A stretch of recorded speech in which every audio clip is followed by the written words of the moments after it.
अब देखो सेम हम प्रोसेस को देखने जा रहे हैं किसमें, कंप्यूटर विजन्स वाले पार्ट में। एक एग्जांपल्स देते हैं उसमें कैसे होता है। उसमें भी सेम प्रॉब्लम होता है। मान लो मेरे को एक बनाना है प्लांट डिजीज डिटेक्शंस, मतलब कि मैं किसी भी प्लांट्स का फोटो खींचूं और वो बता दे कि प्लांट में कोई डिजीज है कि नहीं। फोटो देखकर वो एआई मॉडल बता दे कि इस प्लांट में कोई बीमारी तो नहीं है, अगर बीमारी है तो कौन सी बीमारी है। तो उसके लिए देखो मेरे पास प्रॉब्लम क्लियर हो गया।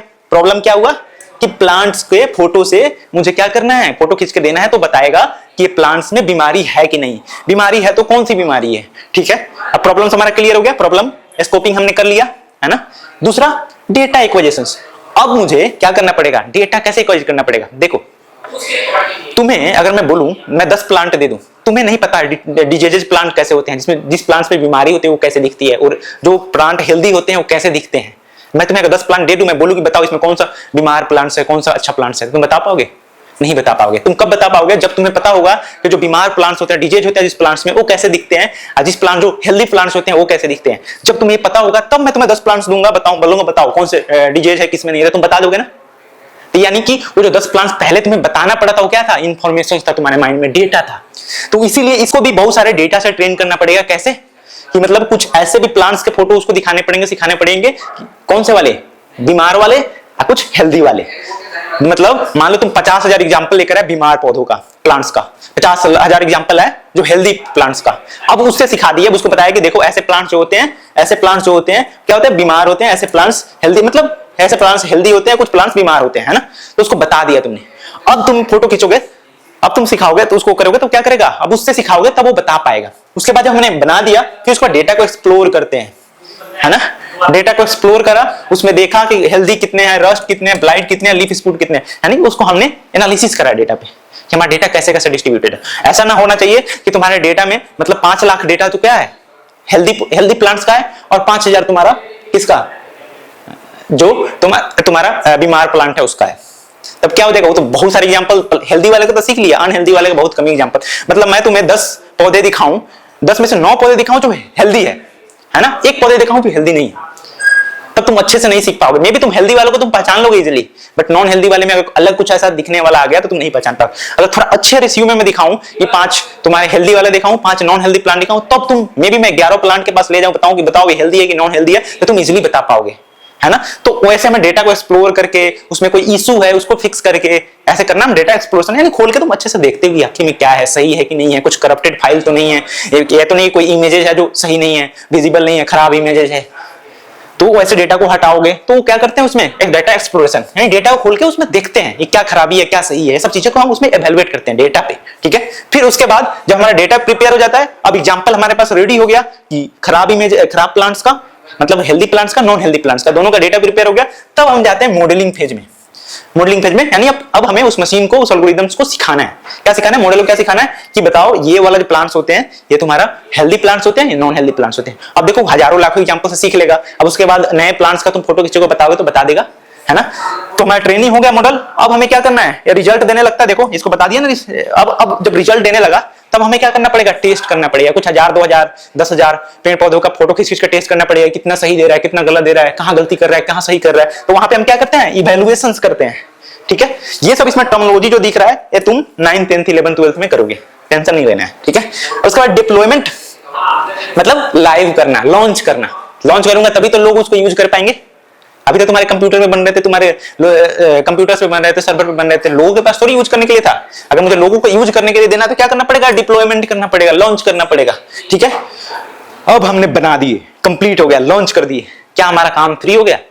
नहीं, ये बनाते टाइम में हमें ध्यान देना पड़ेगा। हमारा एआई इथिकल होना चाहिए, एक्यूरेट होना चाहिए, हार्मफुल नहीं होना चाहिए, है ना। इथिकल, इसमें क्या इशू आ सकते हैं, मे भी कोई प्लांट्स बहुत अच्छा हो, है ना, बहुत हेल्दी है, तुम्हारा ये सोल्यूशन बता दिया कि नहीं ये प्लांट्स बीमार है। अब प्लांट्स बीमार है तो क्या होगा, तुम ले जाकर उसमें वो करोगे, क्या बोलते हैं, पेस्टिसाइड लाकर डालोगे। अब तुम्हारा हेल्दी प्लांट्स क्या हो जाएगा, खराब हो जाएगा, उसको बीमारी और दूसरे डिजीज हो जाएंगे। तो क्या है, नॉन इथिकल है ना। या मे बी तुम्हारा यही ऐसे प्रोड्यूस करके दे दे कि जैसे मान लो कि तुम डेटा जो यूज कर रहे हो, है ना, ट्रेनिंग के लिए, तुम किसी और का डेटा जो मतलब कि तुम्हें यूज करने का परमिशन नहीं था, फिर भी उसको यूज करके तुमने ट्रेनिंग कर ली, तो क्या होगा, वो भी नॉन इथिकल है। किसी का हम डेटा बिना उसके इंफॉर्मेशन को नहीं यूज कर सकते। डेटा में बायसनेस भी नहीं होना चाहिए, कि ऐसा नहीं होना चाहिए कि मैं बहुत सारे हेल्दी प्लांट्स के इमेजेस से उसको ट्रेनिंग कर दिया, नॉन हेल्दी का कम किया। अच्छा, बहुत सारे नॉन हेल्दी प्लांट्स के इमेजेस से ट्रेन कर दिया, और हेल्दी से नहीं करा। तो ये सारी चीजों को हमें एक साथ मैनेज करके रखना पड़ता है, ठीक है। फिर उसके बाद हमें ये भी चीज में ध्यान में देना पड़ता है कि जो भी हम एक्टिविटीज कर रहे हैं एआई में, इसमें तो एकदम एक्यूरेट होना चाहिए, उससे किसी पे असर नहीं पड़ना चाहिए, ठीक है। अब चलो तुम्हें मान लो एक सिस्टम बनाना है, वो क्या करे, ईमेल में स्पैम। तुमने मेल खोल के देखा हो कभी जीमेल वगैरह, जीमेल में देखोगे ना एक फोल्डर होता है स्पैम का, मतलब तुम्हें कोई ऐसा ट्रिकी मेल भेजता है ना, कोई लोग फ्रॉड लोग जो होते हैं, जो पैसे तुम्हें ऐंठने के लिए या तुम्हें स्पैम करने के लिए मेल अगर भेजते रहते हैं, ऑफर का मेल भेजते रहते हैं, कुछ कुछ फालतू का जो हमारा काम का नहीं होता, इंपॉर्टेंट मेल नहीं होता, तो जीमेल क्या करती है, उसको बाय डिफॉल्ट स्पैम में डाल देती है।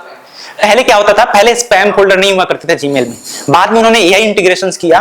तो क्यों किया, क्योंकि बहुत सारे ऐसे मेल्स आने लगे थे, मतलब मान लो दिन भर में हजारों मेल आने लगे थे लोगों को, मार्केटिंग के, इन सब चीजों के। तब इससे क्या दिक्कत होता था, जो इंपॉर्टेंट, मतलब 1000 मेल तुम डेली खोल के देखोगे नहीं, 100 मेल 50 मेल डेली खोल के पढ़ोगे नहीं, क्योंकि उतना लोगों के पास टाइम नहीं होता है ना। 2 दिन देखोगे, 10 दिन देखोगे, उसके बाद तुम देखना छोड़ दोगे। तो इससे दिक्कत क्या होता है, जो इंपॉर्टेंट मेल आते हैं वो तुम मिस कर जाते हो, ठीक है।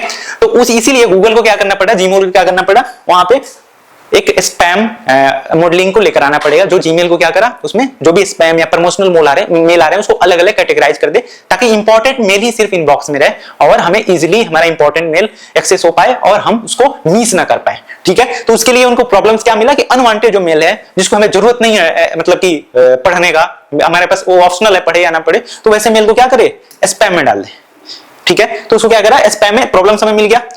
अब देखो प्रॉब्लम्स मिल गया, तब इसको अगर मुझे ट्रेनिंग देना है, उसको सिखाना है, मशीन को सिखाना है, तो उसके लिए क्या करना पड़ेगा, हमें कुछ ऐसे एग्जांपल्स वाले डेटा को एक्वाइज करने पड़ेंगे जिसमें स्पैम वाले भी हो, नॉन स्पैम वाले भी हो, है ना। तो तब हम उससे सिखा पाएंगे। तो मान लो डेटा भी एक्वाइज कर लिया, उनको एक्वाइज करने की जरूरत नहीं पड़ी, क्योंकि उनके पास ऑलरेडी कितने सारे मेल्स पड़े हुए थे, सिर्फ उनको लेबल कर दिया उन्होंने। लेबल में क्या करा, डेटा एक्सप्लोरेशंस में क्या करा, उन्होंने लेबल कर दी। देखो पहले जो मेल आते थे तो गूगल को थोड़ी पता था कि ये कौन से मेल है, गूगल को थोड़ी पता था एक कौन से मेल है, ऑप्शनल क्या मेल, स्पैम मेल है, नॉन स्पैम है। तो उसके लिए क्या करना पड़ा, उन्हें लेबल करना पड़ेगा, मतलब उस मेल के सामने लिखना पड़ा होगा कि स्पैम है, नॉन स्पैम है, एग्जांपल्स को बनाना पड़ा होगा। जब बन गया होगा, यानी डेटा एक्सप्लोर करके उसको बनाकर ठीक कर लिए होंगे, तब क्या किए होंगे, उस मशीन्स को, मॉडल्स को सिखाए होंगे, ट्रेनिंग दी होंगे, इसको मॉडलिंग हम बोलते हैं, ठीक है। जब मॉडलिंग हो गया, हमने मॉडल को ट्रेनिंग दे दिए, अब एआई मॉडल हमारा तैयार हो गया, जो मेल को स्पैम नॉन स्पैम डिटेक्ट करने के लिए रेडी हो गया। तब उसके बाद हम क्या करते हैं, उसका इवैल्यूएशन यानी टेस्ट, जिस तरह तुम एक चीज सीखने के बाद टेस्ट देते हो, उसी तरह यहाँ पे भी उसका इवैल्यूएशन लेंगे। जब वो ठीक काम करने लगेगा तब उसको लॉन्च कर देंगे, यानी इवैल्यूएशन के बाद डिप्लॉय कर देंगे। समझ गए, हमने तीनों एग्जांपल देख लिए एआई प्रोजेक्ट साइकिल्स में। कौन सा, एक हमने स्टैटिक्स डाटा के डोमेन के भी रखकर, कंप्यूटर विजन वाले डोमेन को भी रखकर, एनएलपी के डोमेन को भी रख के अलग अलग एग्जांपल्स पे हमने फिट करके देख ली एआई प्रोजेक्ट लाइफ साइकिल में होता क्या है, कैसे एक प्रोजेक्ट को बनाया जाता है, उसके क्या क्या फेजेज होते हैं, सीख लिया हमने। अब आगे हमें क्या सीखना है, अब हम मल्टी मॉडल देखना है कि जहां पे ऐसा प्रोजेक्ट जिसमें एनएलपी भी हो, कंप्यूटर विजन भी हो, स्टैटिक्स डाटा भी हो, तो उसको कैसे हम हैंडल करेंगे। मान लो तुम्हें ChatGPT जैसा मॉडल को ट्रेन करना है ना, ChatGPT जैसा मॉडल को ट्रेन करना है, तो उसमें क्या करना पड़ेगा, ChatGPT जैसा मॉडल में तुम ChatGPT जब खोलोगे तो देखो, तो उसमें सिर्फ एनएलपी नहीं होता है, नहीं तुम टेक्स्ट देते हो, वॉइस में भी कम्युनिकेट कर लेते हो, कोई इमेज देते हो तब भी समझ लेता है, इमेजेस समझता है ना। फिर उसके बाद या कोई तुम फाइल देते हो, पीडीएफ देते हो, कुछ भी देते हो, समझ लेता है, यानी वहां पे कंप्यूटर विजन भी है। इसके अलावा तुम अगर कोई एक्सेल टेबल देते हो या कुछ टेबुलर डेटा देते हो, वहां पे भी वो डेटा एनालिसिस कर लेता है, या थोड़ा सा उसमें इनसाइट्स पैटर्न फाइंड करके बताता है, यानी स्टैटिकल डेटा भी वो कर लेते हैं, यानी सारे मिक्सअप है उसमें। तो ऐसे मॉडल को भी ट्रेन करने के लिए क्या सिमिलर प्रोसेस, क्या पहला हमने प्रॉब्लम स्कोपिंग करा कि ऐसा मॉडल होना चाहिए, ऐसा सिस्टम होना चाहिए, ऐसा सॉल्यूशन होना चाहिए जो क्या करे, किसी भी फॉर्मेट में किसी भी फॉर्मेट में तुम क्वेश्चन पूछो, चाहे तुम टेक्स्ट में पूछो, वॉइस में पूछो, इमेज में पूछो, पीडीएफ में पूछो, या किसी भी फॉर्मेट में पूछो, तुम्हें वो आंसर करे। मतलब वो टेक्स्ट फॉर्मेट में भी आंसर करे, वीडियो ऑडियो फॉर्मेट में भी आंसर करे, चाहे तुम्हारा इमेज फॉर्मेट में भी करे, पीडीएफ फॉर्मेट में करे, पीपीटी में भी करे, हर तरह में भी तुम्हें आंसर्स करे। तो क्या मल्टी मॉडल है, तो उसके लिए डिफरेंट टाइप का डेटा उसी तरह इकट्ठा करना पड़ेगा जैसे हमने पहले करा था, यानी कि डेटा इक्वाइजेशन हो जाएगा। उसके बाद डेटा को इवैल्यूएट करेंगे। डेटा को इवैल्यूएट क्यों करेंगे, मे भी बहुत सारा ऐसा डेटा होगा जो स्पैम होगा, फ्रॉड डेटा होंगे, या मे भी बहुत सारे उसमें एब्यूजिव डेटा होंगे जो एब्यूज करे होंगे, लोगों को ट्रोल करे होंगे, ऐसे भी डेटा होंगे। और सोचो ChatGPT लोगों को ट्रोलिंग मैसेज देना लगेगा तो क्या हो जाएगा, दिक्कत हो जाएगा ना। तो इथिकल एआई भी वहां पे बनाने की जरूरत है। तो ये सारे प्रोसेस मिलाकर तुम्हारा जब बन गया होगा, तब उसके बाद मॉडल को ट्रेन किया होगा, सिखाने के बाद मॉडल को ट्रेनिंग करने के बाद फिर उसका टेस्टिंग किया गया होगा, इवैल्यूएट किया गया होगा। जब इवैल्यूएशन हो गया होगा तब क्या किया गया होगा, लॉन्च किया होगा। फिर हम उसके बाद से एआई को, ChatGPT को यूज करें। उसी तरह सेम जेमिनी है, उसी तरह और भी सारे प्लेटफॉर्म है, ठीक है। तो ये सारा रहा कंप्लीट, ठीक है। अब हम आगे बहुत सारे क्वेश्चन करेंगे, मैं तुम्हें क्वेश्चन पूछूंगा, तुम इन सारे नॉलेज के बेस पर रिवीजन करते रहना है। इसको बार बार तुम चाहो तो देख सकते हो, मन करता नोट्स भी बना सकते हो, ठीक है। और क्वेश्चंस को अब आगे करेंगे, ठीक है। Thank you.